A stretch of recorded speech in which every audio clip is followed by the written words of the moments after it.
Hi guys, good morning. Ako nga pala yung maghatid sa anak ko ngayon papuntang school.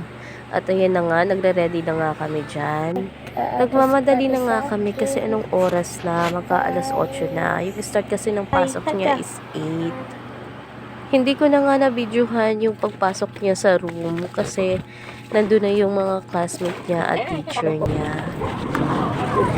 Pagkahatid ko sa kanya, umuwi muna ako ng bahay at binalikan ko na lang siya para sunduin. Very good. Appear tayo. Good job. Okay na? Pwede na umuwi? Tara na po. Tara na, let's go. Akin ang bag mo. Uy! Yung ano mo pa? Shoes. Ano ginawa niya? Paano? Tingin. Ano? An? Mga langgam. Apo. An. Opo. Basa kami. Ang Basa. mga ants nangangagat lamok na dito sipsip niya. Opo. Tapos, nakagat ka ng langgam? Kapatayin! Kain!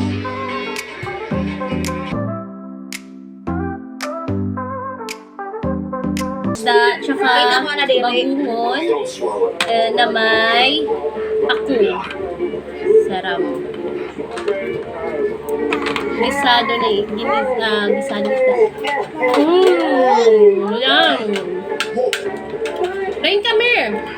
Kasi na ba? Mait man ito. Eat.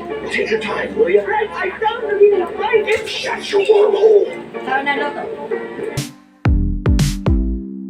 City lights so bright, alright. Windows down, we feel the breeze. Heartbeats fast, we're free with ease. Radio plays our favorite song. Ngayon nga, nakasakay na kami ng bus. Papunta kasi kami ng Caloocan sa bahay ng ate ko. Dadalhin kasi namin yung dala ni mama galing Bicol.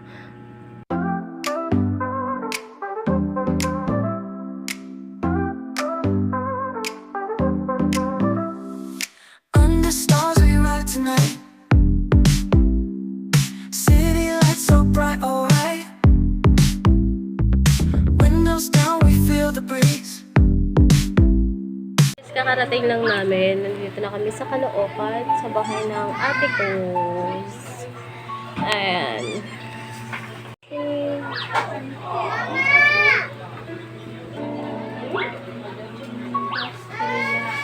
Bye na guys. Tomorrow ulit. Lumba mo yun? Bye na. Bye na sa vlog. Teka na dito. Guys, salamat po.